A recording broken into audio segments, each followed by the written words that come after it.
Macunaíma, O Herói Sem Nenhum Caráter, é um livro publicado em 1908 pelo escritor brasileiro Mário de Andrade. Mário de Andrade era um homem de muitas habilidades e, dentre todas elas, escritor era uma de suas favoritas e a mais apreciada. E Macunaíma foi considerado como a sua obra-prima. O Herói Sem Nenhum Caráter é como se fosse o subtítulo do livro, né? E é engraçado porque Mário de Andrade busca justamente refletir o caráter brasileiro, as características brasileiras através dessa obra. Isso diz muito sobre a gente, diz muito sobre a forma inferiorizada que víamos e que infelizmente de certa forma ainda vemos os indígenas, as mulheres, a atração que a cultura brasileira tem por passar a perna e a propagação e perpetuação desses hábitos. O autor deixa claro a insatisfação geral com as atitudes escritas por ele em Um Herói Sem Nenhum Caráter. Ou seja, seríamos uma sociedade falha, com problemas. Essa representação foi muito aplaudida, essa óptica. E muitos leitores se identificaram, talvez até tenham se revoltado com isso. O engraçado, assim, a problemática é que mesmo que tenham se indignado, a trama social brasileira, esse emaranhado de posicionamentos e ações errôneos, não foi desfeito, não foi detido. A história consiste em um indígena, Macunaíma, que nasce à margem de um rio na floresta amazônica e uma das suas principais características é a preguiça. Desde pequeno, ele busca prazeres amorosos com a mulher de seu irmão Jiquê. E em uma dessas brincadeiras amorosas, o livro trata muito desses eventos sexuais como brincadeiras. Macunaíma se transforma em um príncipe. Pelas traquinagens, por aprontar tanto, por ser tão preguiçoso, ele acaba sendo abandonado pela mãe. Se envolve em muitas ciladas, se envolve em uma, inclusive, com o Curupira, que ele só se safa justamente por ser preguiçoso, por ter preguiça de seguir o que o Curupira tinha mandado ele fazer, que seria uma emboscada. Ele encontra monstros por seu caminho, passa a perna nos monstros, inclusive, que tinham o intuito de passar a perna nele e tal. Com a ajuda dos irmãos, Macunaíma consegue fazer sexo com Si, a mãe do mato, que engravida e perde o filho. Após a morte do filho, por tristeza, ela sobe ao céu e se transforma em uma estrela. Antes disso, ele dá a Macunaíma a famosa Muiraquitã. Difícil falar. É isso, né? Uhum. Um tipo de talismã ou amuleto para que carregasse com ele. Macunaíma segue triste o seu caminho, enfrenta em algumas batalhas e em uma delas ele acaba perdendo esse amuleto. Fica sabendo que uma tartaruga tinha encontrado e tinha vendido para um comerciante paulista chamado Venceslau Pietro Pietra. Um fazendeiro muito rico e que residia em São Paulo. Os irmãos e Macunaíma vão então em busca desse amuleto, né, tentando recuperar essa pedra. Na cidade, eles descobrem que Venceslau é um gigante Piamã, que é um devorador de gente e amigo de Seiuci, também apreciadora de carne humana. Com o intuito de recuperar esse amuleto, Macunaíma se disfarça como francesa, seduz o fazendeiro para recuperar a pedra e o gigante só se dispõe a dar a pedra de volta para Macunaíma se a francesa, no caso, fosse dormir com ele. E aí Macunaíma se desespera e foge para o Brasil com os irmãos, encontra um terreiro de macumba e lá pede que o gigante fosse posto assim em uma sova cruel, ele apanhasse mesmo.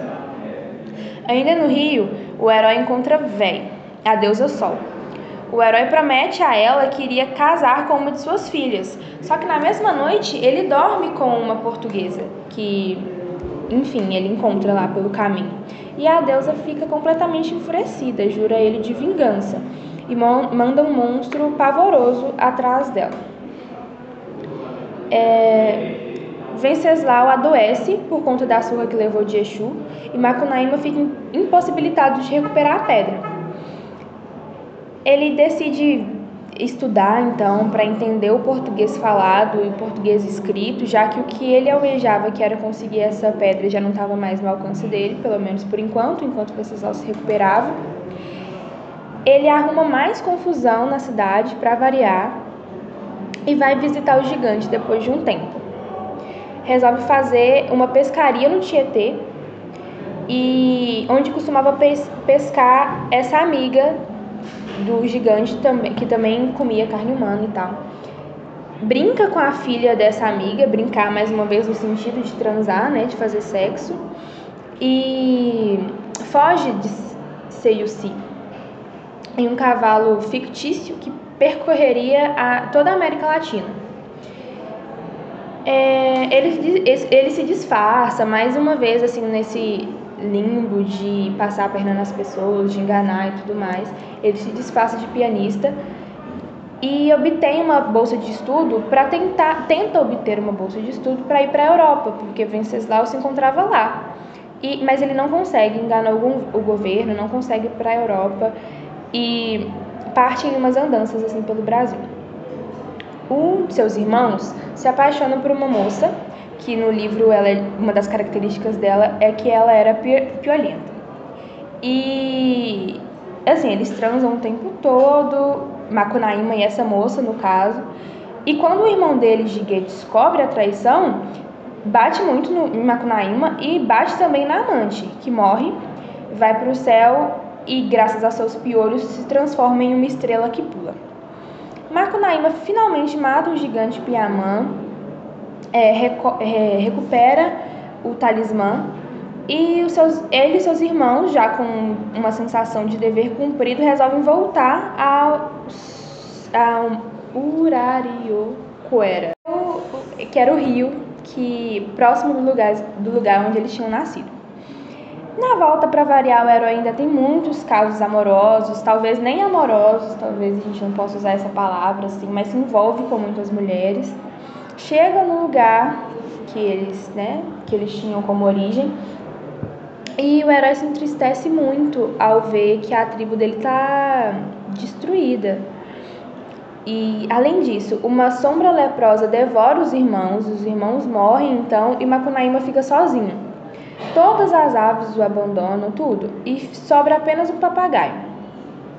A deusa que tinha prometido vingança a ele cria uma armadilha, o herói sai mutilado dessa armadilha, ele tenta recuperar suas partes mutiladas, consegue em muitas partes, mas acaba sem uma de suas pernas e sem o talismã. Ele, de desgosto, talvez pela mutilação, não sabemos, morre também vai ao céu, como diz no livro, e é transformado na constelação da Ursa Maior. No epílogo, o autor diz que quem contou para ele a história que ele está escrevendo agora foi justamente esse papagaio que sobrou dos animais que se afastaram de Macunaíma. A gente consegue ter esse parâmetro geral do livro, né? Nada se compara à leitura, né? Mas um resumo é importante para a gente entender. O Macunaíma foi escrito no final da década de 20, né? No contexto do modernismo.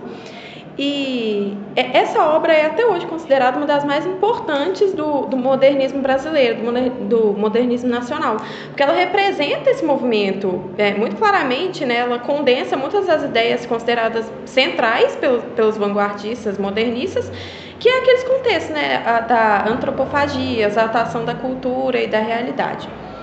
O Mário de Andrade, né, como modernista, ele queria fazer uma crítica à cultura europeia e, ao mesmo tempo, exaltar a cultura indígena. Para ele, essa cultura era a essência do Brasil, era a essência da cultura brasileira. O herói sem nenhum caráter, o herói da nossa gente, né, que é o Macunaíma, ele tem esse título de herói sem nenhum caráter tem uma ambiguidade, porque ele não possui nenhum caráter, tanto no sentido de ser mentiroso, inconsequente, preguiçoso, né, e todas essas características que a gente percebe no livro, quanto no sentido de não ter uma identidade nacional. Ele não tem um caráter nacional, de pertencimento. Uma hora ele é negro, uma hora ele é branco, outra hora ele age e fala como indígena. E é interessante porque isso a gente pode pincelar na realidade do Brasil, porque a nação brasileira também não possui esse conjunto de características sólido e concreto que a definem, né, que podem caracterizar esse pertencimento à nação. Até hoje, né, muitos antropólogos, estudiosos definem que, como eu falei, né, esse livro ele é muito importante para o modernismo, mas ele também é muito importante para a gente estudar e analisar a cultura brasileira, para entender de verdade quais são as nossas origens, né, e a origem do que é ser brasileiro. A antropóloga Débora Goldenberg, ela faz uma análise muito interessante, vou parafrasear, onde ela diz que o Macunaíma é um marco do modernismo, um primeiro movimento literário completamente brasileiro, e dessa forma ele dá respostas ao anseio do brasileiro entender quem somos, afinal, como povo. Essa é uma questão eterna para um país que surge do encontro ou desencontro de centenas de etnias indígenas ou africanas, por causa da colonização europeia.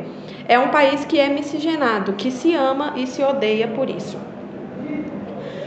No livro, a forma como o livro é escrito, o Mário tentou disseminar, mesmo que de forma latente, fragmentos do dialeto indígena, do dialeto comum, né, do dialeto suburbano, nos contextos da alta literatura, né, das elites que consumiam esse tipo de livro.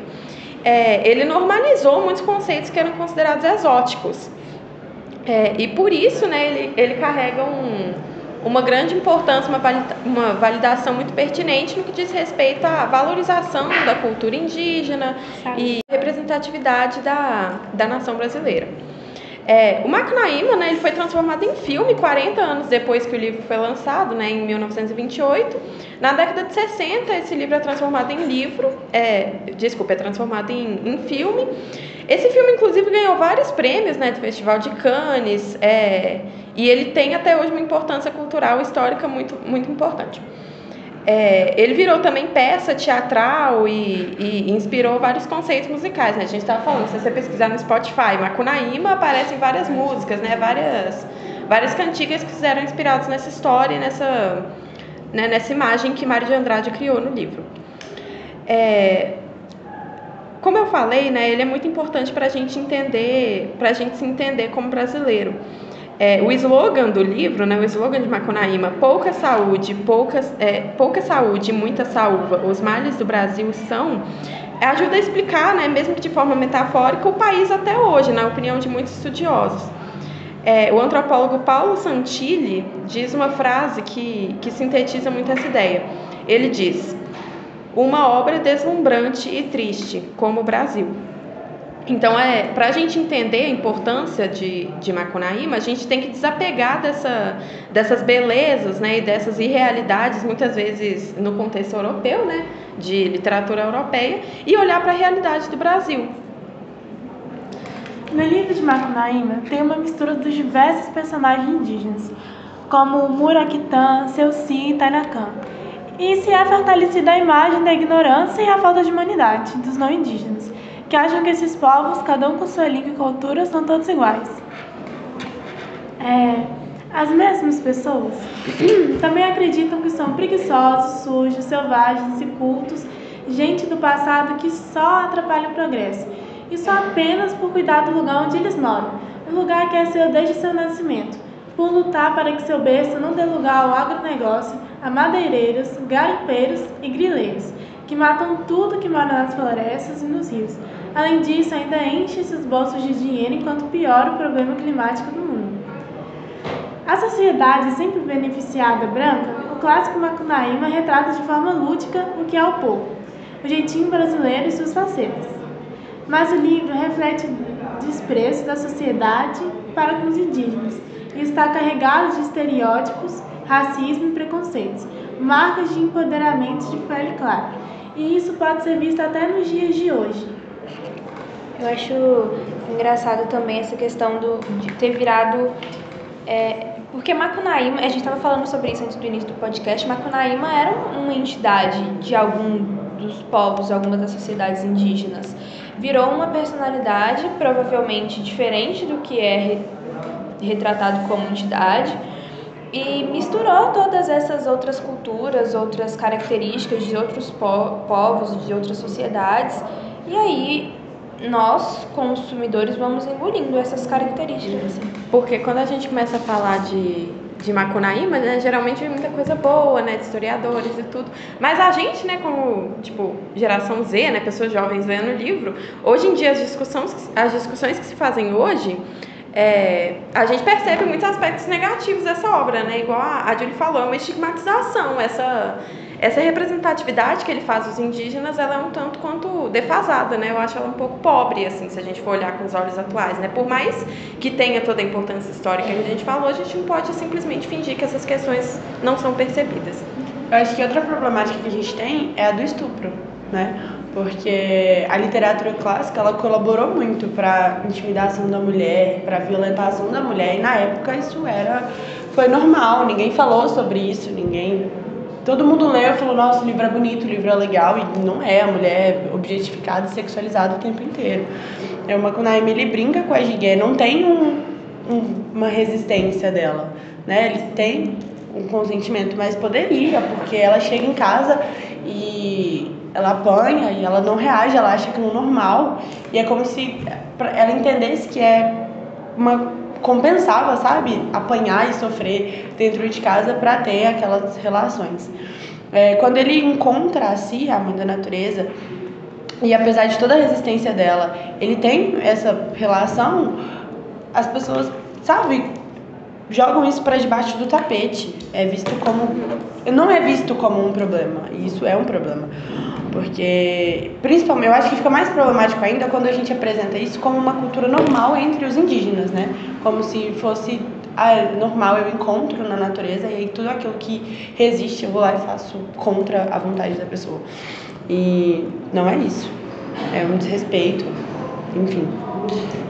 Tipo, a gente que tá lendo o livro agora, né, tipo, eu pelo menos eu tenho muito respeito pelo livro, né, eu entendo que foi muito importante, mas a gente com a cabeça que a gente tem agora, né, de jovens que são tão politizados, escutem essas questões do dia a dia, a gente percebe esse tipo de coisa no livro, sabe, que, assim, se você pesquisar no Google sobre isso, né, a gente tentou juntar material para essa pesquisa e não tem ninguém falando sobre isso, não tem ninguém falando sobre o estupro, não tem ninguém, sabe, não tem ninguém falando abertamente sobre essa representação pobre dos povos indígenas que Mário de Andrade fez. Então, foi um livro que não foi tão bem aceito na época que ele foi escrito, né, pelos escritores conservadores, né, ele quebrou muitos paradigmas, foi muito importante para a literatura, mas enfim, né, acho que hoje em dia a gente consegue trazer outra visão, né, e desenvolver outras questões a respeito dessa obra. Eu acho que fica mais difícil ainda introduzir essa leitura clássica na nossa geração justamente por causa disso.